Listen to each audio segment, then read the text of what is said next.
Zina, right? It destroys your family. It destroys your lineage. You have children that will either be claiming someone as a father when they're not the father, right? Or they never know who the father is, right? This is bad. And this is rampant, right? Second thing is intoxicants. People fighting, getting drunk, all kinds of things, right? Backbiting, slander, mockery. All of these things, they destroy suhbah, right? That's just on a communal level. We ain't even talking about the arrogant individual, the conceited person, because that person, they can't get along with nobody to save their life. And them being arrogant and conceited, that brings about hostility and hatred. That's also another thing. Hatred, envy. People stare at each other all day long. They hate you, hate you so much to the point where they almost fall in love with you. They idolize you. Can't get enough of you. Can't stop talking about you. They think about you 24 hours a day, but they claim they hate you. Hatred is like reverse love. It's like an infatuation, right? All of these things destroy. All these things destroy. And then the lack of empathy, right? We love our children, but how much do we really love our children? We don't stop them from doing some of the stuff they do, the madness. We play dumb to it. But some of the parents actually encourage and urge their children to go out and engage in the nonsense. We just play dumb to it. These Muslim children we're talking about. You have to be about justice, right? Part of caring about people, you want justice for people, right? You don't want everyone to be done unjustly. Most of the time, our reaction to social injustices is only because the camera flashed it. Outside of that, we don't care about it. Or be like, yo, I can't calm down because I have black sons. That stuff becomes a t-shirt. It becomes a t-shirt. Instead of it being natural and genuine, right? It's there's no genuity to it. This is what's happening. You see a person struggle, you see a people struggling, instead of where you can come in and see where we can help, right? We, like I said, just find error or something, something of that nature. This is one of my reactions to it. I mean, I can sit back and think of tons of stuff, but honestly, the Islam that we're displaying is not what the Islam with the Prophet ﷺ came with, right? And if you pay even closer attention, anytime that there's unity, your development of your dissension and argumentation is right next to you, and it's developing, it's brewing. And it usually always starts with somebody inside the circle. It never starts with outsiders. It starts with somebody inside the circle. You destroy it from within and it explodes out, right? So think about it. So how are we destroying the ummah? We keep talking about having righteous wives, righteous children, right? You're destroying it from within.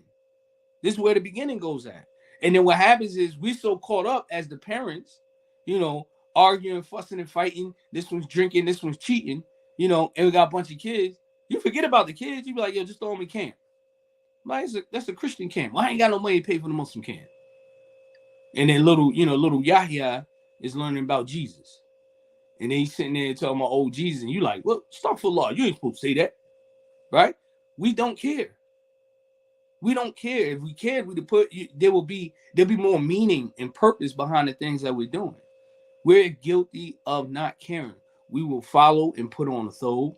We will grow a beard. We'll put on a face veil. But caring about someone is not our forte. We don't care.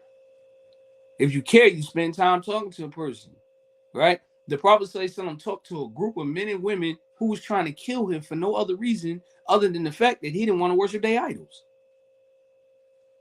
And he still talked to them, called them to the truth.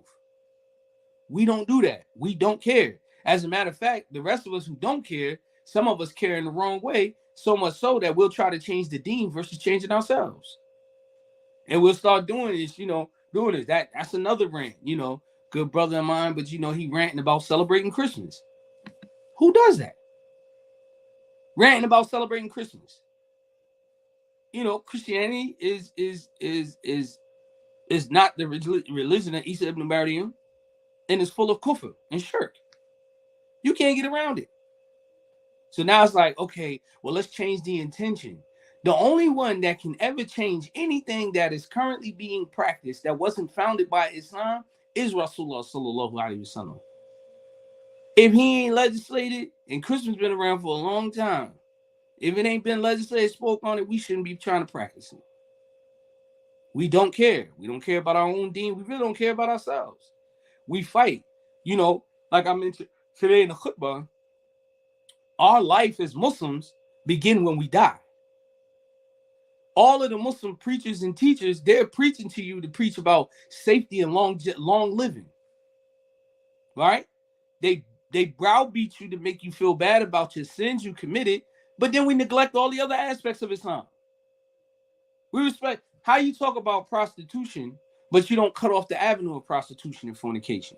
The avenue of cutting off avenue for prostitution and fornication is what? Is to promote marriage. Right? We don't do that. We promote abstaining from marriage. We by labeling all women to be ungrateful, disobedient, they this, that, and the third. All men are broke, ain't got no money, can't keep up with me, all this other stuff, right? That you don't think that has an effect on people? It has an effect on people.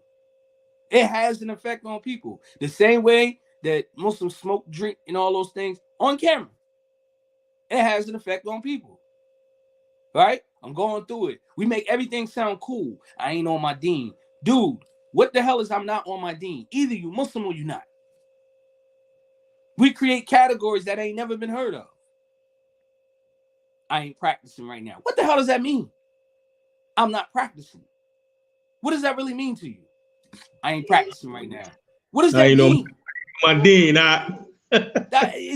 this stuff ain't making sense. I understand. Yo, you get weak moments. I'm off my mooster. I'm off my mooster right now. These things are happening, but really, have we really gave thought to what we're seeing? That's what we got to ask ourselves. Have we given thought to what we're seeing? For the Muslim, our life begins at death. We're scared to die. We're scared to death of death. Then you almost become like damn near Christian, like on your deathbed. Lord, why you got to take me now? Right? Think about what we're saying here. Everything is about akhirah. When you read the Quran, when Allah Ta'ala is telling you about something, trust me, somewhere in there, if the person neglects to do something, Allah either promises you a punishment, and if they do it, Allah promises you a reward. Bottom line. This stuff now, well, if we wear a kufi in this town, man, they might beat us up. So, we don't really want to do that. I mean, there's rulings where you can put your kufi in your back pocket and women can put on wigs, as long as you covering, like literally covering, right? So if you wear a wig, that's what is this? What are we practicing? What are we practicing? Those who don't, those who do cover, they're arrogant as hell. And they don't care about nobody else. They don't care. I know the hawk. You know what I mean? It's like, that empathy, care, all that stuff is taken out. If it was there, I promise you, we wouldn't be sitting there talking about like money gonna fall out the sky. Yeah, we need to go ahead, get tax exempt so we can go ahead and open up, and so we can get food to the homeless. Bruh, you can take your little $3.99, $4.99, well, it's probably about $10 now. No, $15. Buy your loaf of bread, buy a can of peanut butter, buy some jelly, make some sandwiches. Here you go, brother. Add an extra $7 in there and get a couple cases of water. Here you go. But we're waiting for somebody else to give. Where's the blessing? How do you get the blessing out of that other than just a little bit of your intent? We're not ready to put up the effort. So this is why everything is stagnated. We keep talking about, on racism. We done turn this joint into a fad. We need black Islam. We don't need black Islam. We need Islam with black people practicing it. Like, come on. Right? We done turn everything into a fad. Foreigners, they don't like Islam look like. I don't never stay nowhere where I'm unwelcome. I was always taught, don't force yourself to be in a party where you ain't welcome. If you feel unwelcome, then you go and find those who are going to welcome you. And if you can't find that, then you make your own party. And if you look around the world, everyone has a curriculum except Black Americans. except Americans, period. Everyone has a curriculum except us. When it comes to us, we don't know what the hell we doing. Some people still reading the Bible. Still reading the Bible. Some people still, praying in English. And we supposed to be 30, 40 years past that. But this was happening. You see what I'm saying? So, the lack of concern is there. The lack of concern is there. Then we accuse everyone. And I'm not, this ain't no vindication. So don't use my words to vindicate those people who are actually racist and have a dislike, for people.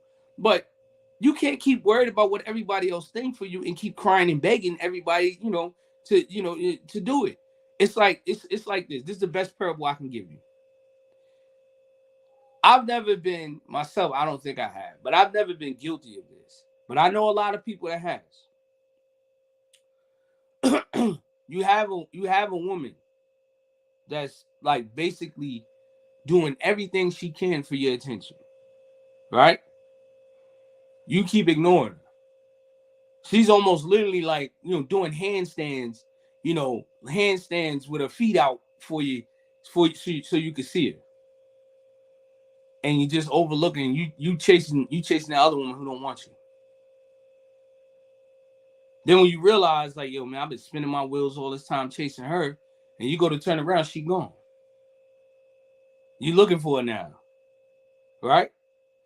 And then when you finally catch up with her, and you like, look, girl, I'm sorry, I know, this, that, and the third. Or she like, it's okay now. Now you want to call all kinds of names and everything else, right? This is what's happening with us, with our Islam. We're so busy chasing what everybody else thinks and what everybody else, what everybody else is doing, that we're forgetting that the deen is right here for us. And Allah Ta'ala tells you in the Quran that if you don't worship him and love him properly, he'll create it, he'll get it and give it to someone else who will. Someone else who will. So are we going to continue to keep making fads out of everything? And I know sometimes some of this is probably going over some people's head. Our Islam is based on an algorithm. Whatever the people like, that's what we get. And during the time Prophet ﷺ, you had believers, you had disbelievers, and you had that third group. The third group was the hypocrites, right? Well, today, if you want to move some corruption, you need two groups, and make two groups of people that make that one, right? You have women, and you have those guys who pander to the feelings, pander to the whims of women, simps. You put them two together, then it becomes a real thing. You don't believe me? Go back and fact check. Go back and check why a lot of people celebrate holidays. Why a lot of people so burnt out. Now, I remember at one point in time that it used to be a thing where you stood because it was part of a social resistance. So people wanted to be, yeah, that's right, I ain't going to no church. I ain't worshiping no white man, blonde hair, blue eyes. That was what the thing that people was on. Well, we ain't advanced past that. Now you're like, oh, y'all serious. Y'all talking about praying and everything. I didn't know y'all was gonna do all that, right? And then on top of that, people don't develop, and they're not being cultivated against those things. You got people that's coming over here from across the water somewhere, right? And we're out giving dawah, and literally across the street from the masjid or wherever, when you calling people away from Allah Ta'ala, you got in masjids, they have all kinds of people in all kinds of backgrounds, right? Now, of course, I'm giving you scenarios of what we're facing here in the West, right? And directly across the street is the dope man or the liquor store. You just finished praying. You fighting them urges, right? You got the man that's always horny. Can't stay away, right? There's a certain decorum for women. There's a certain decorum for men, right? You're supposed to be lowering your gaze. She look, he look, she get that second look, catching them eyes. It's a wrap. He can't turn it down. He's trying to find a way to get at her. Then he get at her. He talks to her. She find out he ain't what he want. Then she want to put him on blast. These brothers need to feel love, blah, blah, blah. The intro was what? Them look, that gaze. Y'all didn't stop. I thought it was always a physical thing until it existed in social media. When I learned in social media, not only you have free reign to look at people's pictures, right? And the person posting the picture is just as guilty as the one looking at it, right? But the extent where people are sending, butt naked pictures of their genitals, I'm like, man, hold up, what the hell's going on? I never knew that was like, you remember, Muhammad, you old enough to remember this. Mama, remember the flasher?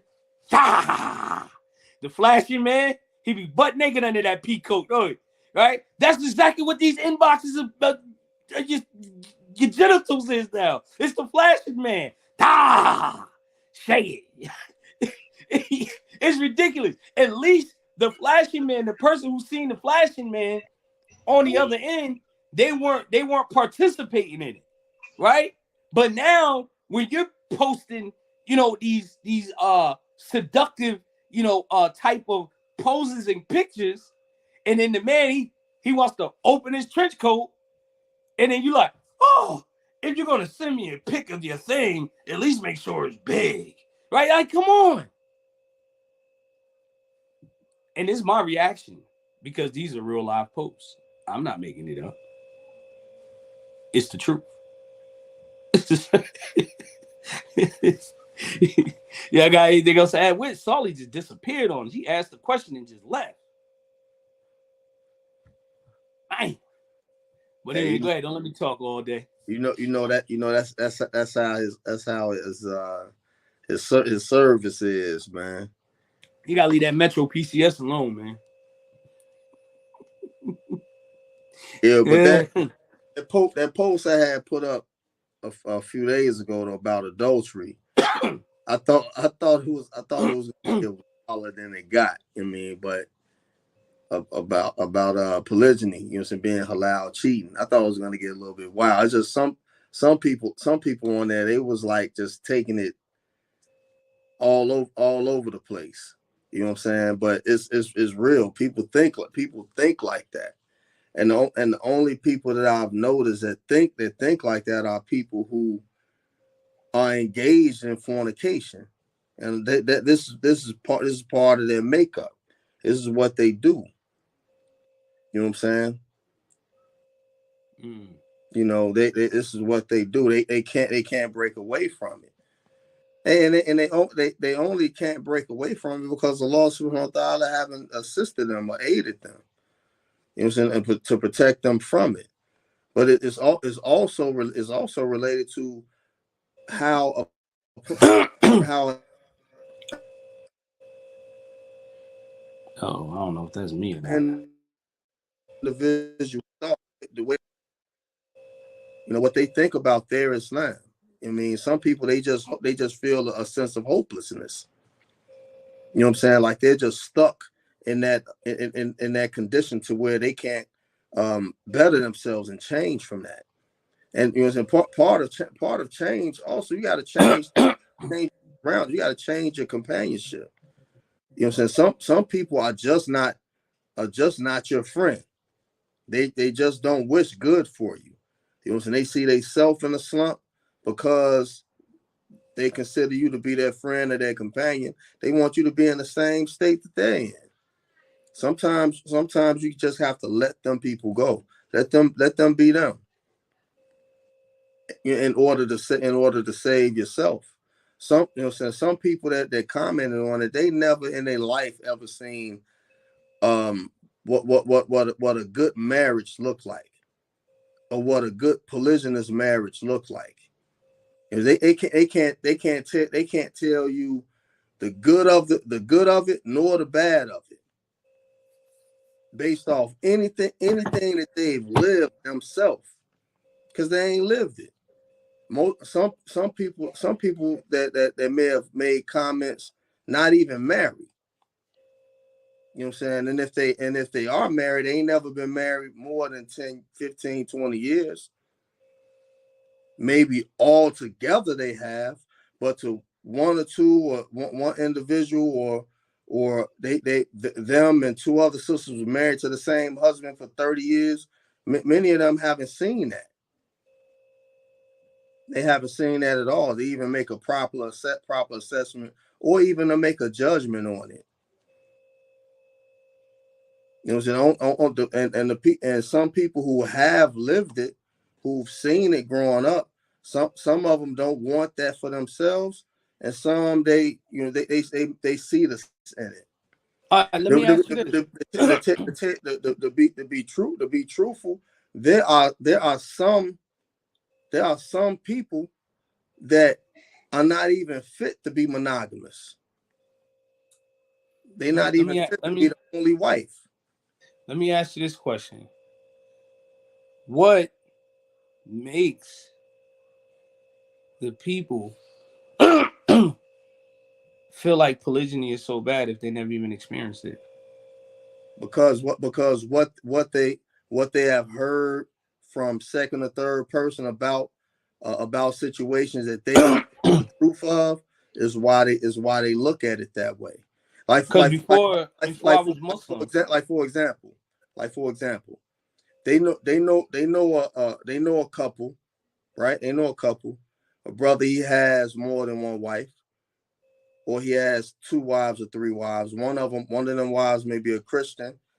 The other two wives may be Muslim, but one of the him and one of the Muslim wives, they go to swingers events, right? So they're swingers. The other Muslim wife that don't go to, that's not a part of that, but she's married. They all married to the same husband. She don't have no knowledge about that. Nor do the Christian wife have any knowledge about that. That her co-wife and they husband straight swingers. You feel what I'm saying? So wow, of pe- course. pe- so people who outside of that union that know about that situation, they already have a preconceived notion about the brother and the sister. You follow what I'm saying? So the chaotic situation that they see, that they know about, they think that that's what polygyny is, and it's not.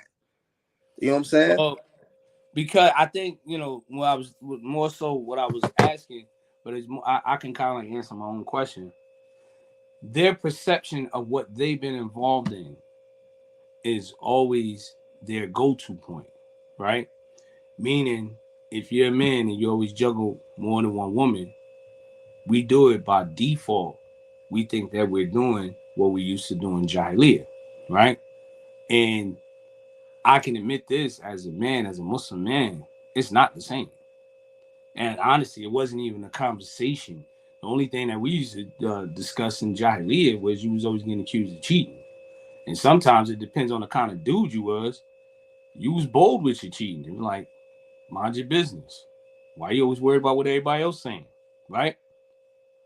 When we became Muslim, and I can say this honestly, once you become, and join Islam, uh, it was almost like promoted to either do one or two things. Either you had to seek out your wife's permission, that you had to tell your wife, or you can't tell your wife at all, or you don't tell your wife at all, right? This is almost like as if there was like three religious options, right? Oh, and I can't forget the fourth one. You know what the fourth one was? Just abandon the whole institution of polygyny altogether. I don't even know why y'all want to do it. It hurts our sister's feelings. Everything hurts your wife's feelings.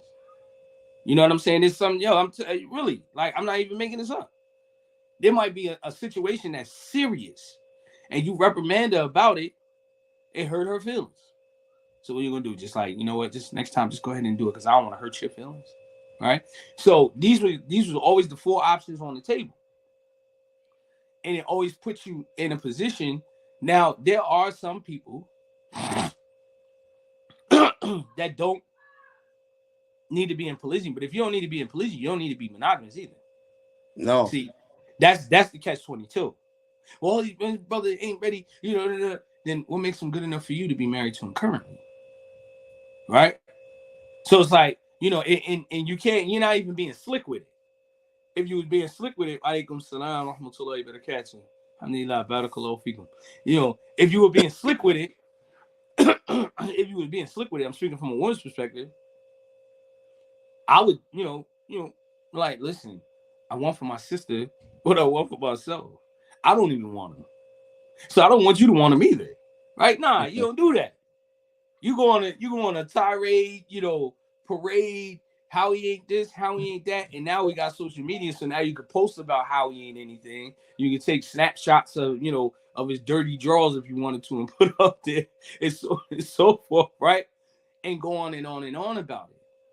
But really, what is the benefit of not practicing polygyny? There's more benefit of his practice, right? Because if not, how are we going to minimize? How are you going to minimize? Make sure, because, and this is something too. This is something nobody, people say it, they condemn it when there's a person practicing as a man in polygyny and seeking another wife. They're like, oh, you only want to fulfill your desires.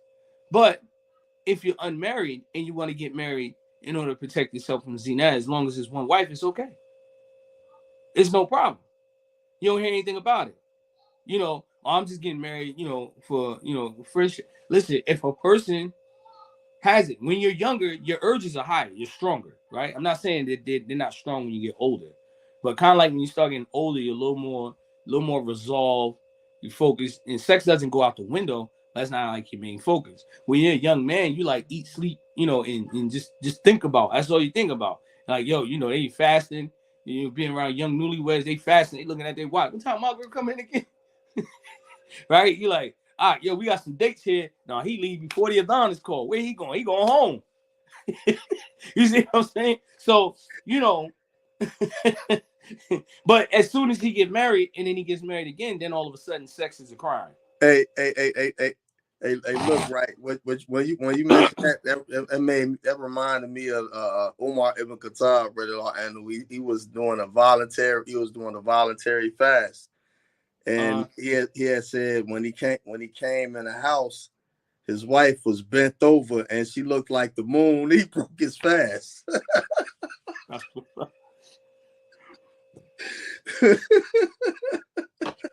But those, these things, these are the type of things that they're utilized as deterrents. That's what I'm saying. They're utilized as deterrents.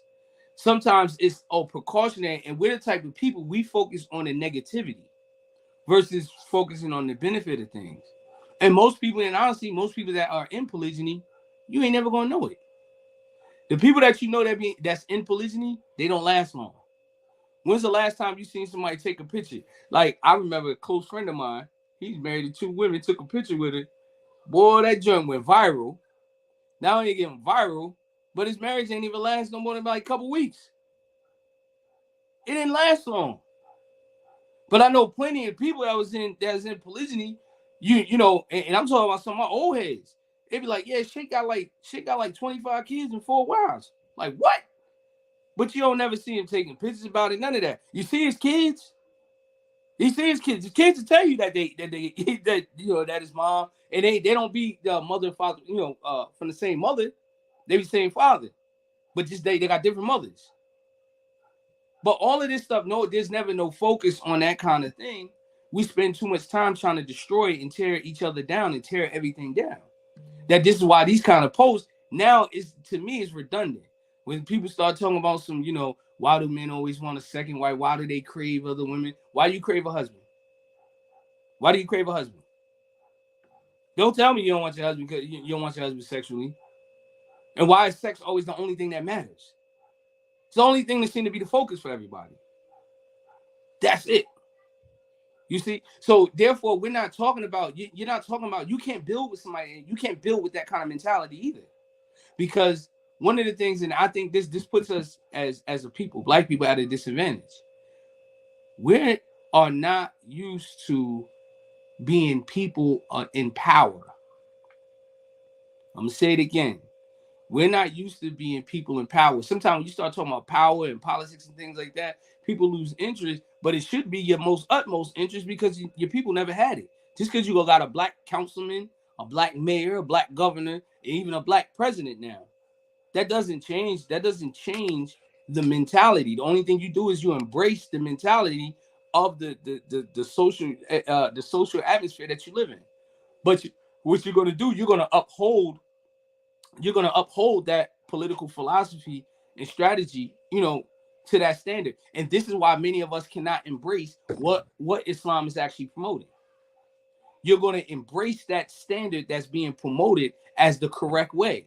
The only thing that keeps your tongue from coming outright and saying, I don't believe that what Allah and his messenger is saying is correct, is because that will bring a lot of backlash. So we do things and we say that this ain't religious. This is not really a religious thing. There's no harm in that. Oh, well, it's not really this, or it's not really that. You see, you never been in that. You know, when you focusing from a power, when you start talking about government, right? You ever been around the people who has a country and they're from the descendants of the people who run that country? Their behavior and their mentality is totally different. They uphold it. Like, for instance, you know, when it comes to Black America is really like on the fence when it comes to things like getting involved in law enforcement, getting involved in, you know, military or things of that nature. Why? Because you really don't feel part of. You don't really feel part of, right? So when you're talking about, okay, we're gonna start and build our own thing, and one of the institutions of that will help build is marriage and family. And that's usually the strength of a community, marriage and family. But yet we go along and we find out ways on how to tear it down, right? We create ways, we promote ways on how to tear it down. Remember, this independent woman wasn't raised overnight. It didn't start with our daughters. It didn't start with just us. Grandma was telling your mom when she was married to her daddy, girl, make sure you get your own, because you don't never want no man to tell you what to do. You don't wait on no man to ever take care of you. That will ruin and crush a family foundation, right? So just imagine now you're planting these same seeds. When you're going out, you got multiple wives. You go out, that one wife is telling your kids, don't be like your father. Don't ever get multiple wives. All you need is one good one, right? And true story. Then when they get caught up in adulterous situation, and all that mockery they was making of the people that was in polygyny, then it's like, damn, I see what they talking about. But instead of being accountable and being a man and upright and stop doing what they're doing, they continue on, right? And some people even get so weak to the point, because you got to remember, we're not thinking about hellfire and paradise. We start talking about, man, my wife, man, she be tripping, man. If I get another wife, she probably hurt me. Well, I'd rather endure that hurt than endure the punishment of hellfire that Allah is going to give you. So at the time, you got to ask yourself, man, Rabbuk, who's your Lord? You got to ask yourself that. So a lot of times, if you don't have that in you, then you won't be able to function and don't care what the rest of society and what other people think about you. In order to be a Muslim, you have to. There's a certain character you have to carry about yourself. Think about it. Bilal ibn Rabah, right? A lot of people know him. He's supposed to be like he's like the symbol for people with dark pigmentation, right? People of color. That's how they always promote it. Wouldn't be like Bilal. Bilal wasn't afraid to stand against the status quo. Matter of fact, he was determined to die for it.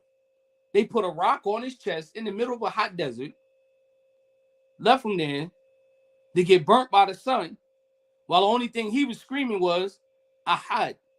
Ahad. Right? Talking about Allah subhanahu wa ta'ala. Ahad. Allah is unique. Ahad. With us, we ready to fold and pack up our Islam at the drop of a hat. Let us think we can't. Let us think about losing our job. There goes the dean. There go the Kufi. Right?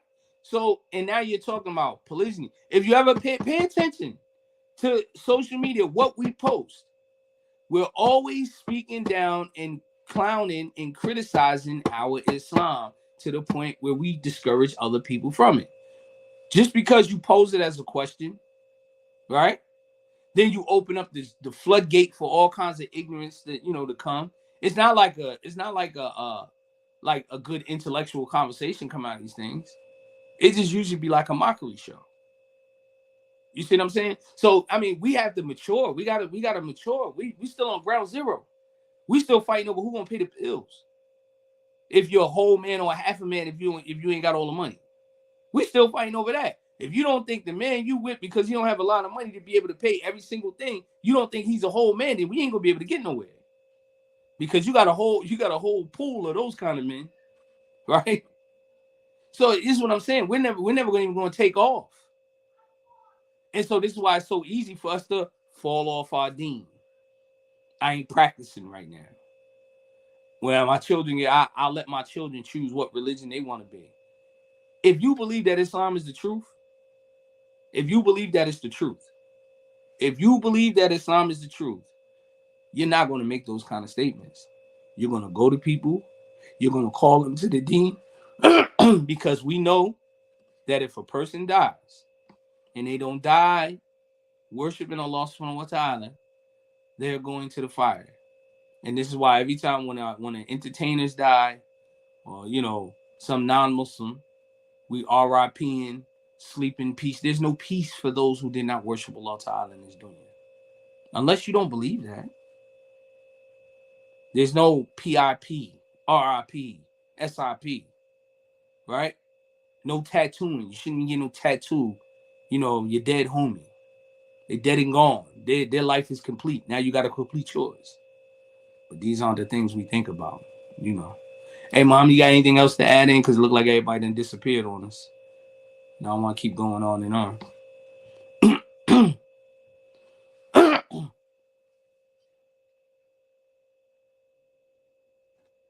I don't have anything else to add, inshallah. Inshallah. As you see here, it says, do not miss out on Tajdeen as-Sunnah's newest publication, Kisalatu Istiqama, Trace of Uprightness, by me, Khalil Abdullahi, and Umdatul Bayan, the second edition. You can visit our website in order to order it, masterdanfodio.com.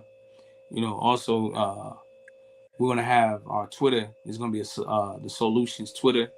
Follow us on Twitter.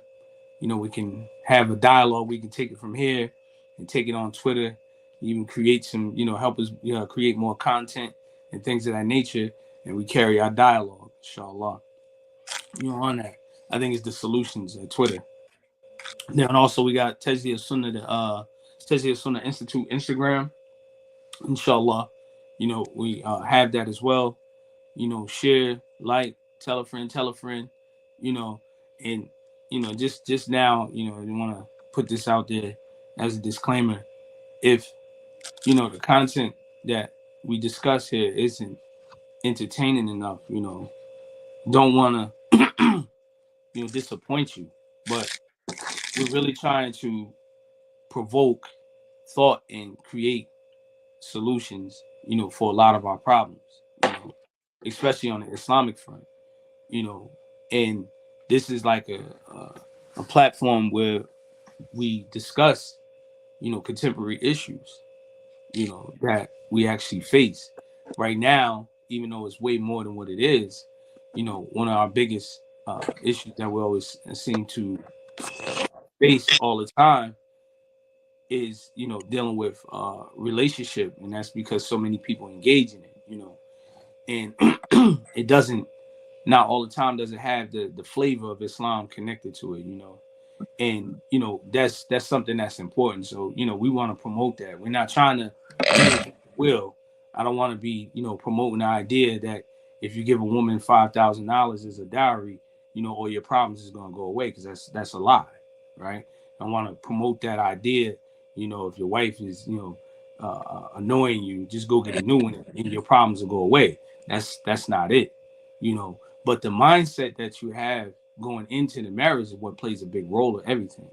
If you think that just marrying her is, just a new woman just to have in the house, or if her mindset going into the marriage is, I ain't got to cook or clean, only thing I do is lay down for you, you're gonna fail immediately, right? All of those things. Hey, there's been no happy situations. I know brothers who paid more than 5 bands. I know a brother paid $15,000 and said that was the worst thing he could ever did because he felt like he was stuck into the marriage, right? He was miserable, you know. And some, and they promote that, when they have that idea, especially, with that notion, that idea, long as my wife's happy, I'm happy. There's a lot of guys that suffering. I know a brother who paid 10 bands, and then when his wife got here and found out that he had another wife, he gave her 20 bands and divorced her. Yeah, so this is what I'm saying. So, we're giving false ideas, but look at this. Quiet is kept. We're using these ideas, but why use those ideas when we got Allah and His Messenger? Why utilize those kind of ideas, right? The whole concept. There's nothing that's gonna make you stay with someone forever. It's nothing. It's just out of Allah Ta'ala's mercy and protection. There's nothing. No matter how hard you do it, and this is why I think a lot of people, we're going like, crazy. Most of us are losing it because we're so infatuated, so dug into that relationship, and can't embrace the qadr of Allah, and it's driving us crazy. And that's real. How many people are now killing each other over men and women? There was a sister that got killed. I think her baby father was stalking her. I don't remember the guy was Muslim or not, but he took the child and he killed her because she was trying to move on in another relationship, in another, Muslim marriage. So I mean, these are the things that you're challenged with consistently. So this thing that is defined as love, it needs to be reevaluated. And as a Muslim, our relationship shouldn't reflect nor even carry the same principle of non-Islamic ideology, ideology and principles. So this is one of the things. But like I said, this isn't really for entertaining purposes, right? Sometimes we joke a little bit to take the edge off of it, because if you don't, we're gonna be crying when you start really thinking about the reality of stuff. There's people that's real live situations, as Muslim men, Muslim women. The man, he gets married, right? And his wife starts committing adultery. She starts cheating on him. So there's real live situations that we're challenged with every single day. We're challenged with these things. One of the things you'll never hear the Muslims engaged in at all is we're talking about the violence that's going on, in our communities, right? You don't hear Muslims talking about that. That's almost like taboo. We stay away from it, and then when we do, we always exclamation, shaking our head, shaking their head. That's crazy, right? It's like we don't care, and it's our children that's dying. So we're not trying to figure out solutions to that because we're too busy chasing down their father or their mother, trying to be with them. Talking about we need to put together our family, but our children them ran off. You see? So, we appreciate the support that we get from the people, but we appreciate the support even more if you share the content. Develop. If this is influential, create dialogues, talk about it. Other people can get, inspired by it. How do you think a lot of people became Muslim? How do you think a lot of people became Sunni? How do you think a lot of people became Salafi? How do you think a lot of people, why? They heard the dialogue and they started creating conversation about it. Right? So this is just our encouragement, encouraging the listeners and the audience to get involved in the movement. And by getting involved in the movement is creating conversation. Once we get, development, get another platform where you start having, where you're able to have callers call in and things like that. Oh, this thing probably really going to be lit then, because now you got other people. Now you got people listening. You got people going to come in and call in and voice their opinion. And sometimes with their opinion, it may be something that maybe something that's needed as a solution. So, inshallah, we still haven't locked in that date, but inshallah by next program we'll have the next time for the Sirah conference. Inshallah, for the Sirah conference, inshallah. So you got anything to add, Muhammad? If not, we can take it out of here, inshallah. اللهم صل على سيدنا محمد عبدك ونبيك ورسولك نبي أمي وعلى آله وصحبه وأزواجه وذرياته وأهل بيته بحر أنوارك معادن أسرارك ولسان هجاتك وعروس مملكاتك وخزائن رحمتك وطريق شريعاتك وتلددي بمشاهداتك إنسان وجود عين وجود موجود عين عيان خلقك مكبس من نور دعيائك صلاة تهل بها عقداتنا تفرج بها كربتنا وتقضي بها حاجتنا صلاة طردك وطرده وترضى بها أن رب العالمين عدد ما أحط به علمك وأحسه كتابك وشهدت به ملائكاتك وقطع به قلمك عدد أكثر يأمتر وأشتر وأهجر وملائكات جبار وعدد ما خلق مولانا من الأول زمان إلى ذاكر الزمان وعلى آله وصحبه وسلم تسليما عدد ما في علمك مضائفا بدوامك. اللهم صل على سيدنا محمد الفاتح لما أغلق والقاتم لما سبق ناصر الحق بالحق وهادي إلى صراطك المستقيم وعلى آله حق قدره مقداره العظيم. سبحانك اللهم وبحمدك أشهد أن لا إله إلا أنت أستغفرك وأتوب إليك. سبحان ربك رب العزة عما يصفون والسلام على المرسلين والحمد لله رب العالمين برحمتك يا أرحم الراحمين والصلاة والسلام على رسول الكريم. Ameen. Those who are on YouTube, do not forget to subscribe to the channel, hit the like button, hit the notification bell, and get the first notifications of when we go online. Share it, subscribe, and tell people about it. All right, discuss it, because there's so many different platforms on here. Everyone has some type of something to add. I mean, something that's discussed. If it was nothing really important, we wouldn't have these platforms talking about certain issues and important issues. Not just social gossip or just other news platform, but actually trying to like solve these problems that we have, right? And it's not gender based, it's not ethnicity based. You know what I'm saying? All of us we're living in the same world. We're not in different worlds. We're in the same world, faced with the same problems and need of the same of the solutions for each one of them problems. So I pray that everyone have a blessed evening. May Allah Ta'ala reward everyone for chiming in. May Allah Ta'ala reward and give everyone increase who are in the chat box.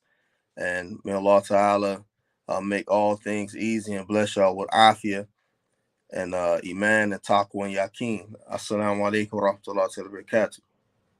Alaikum salam wa rahmatullahi wa barakatuh.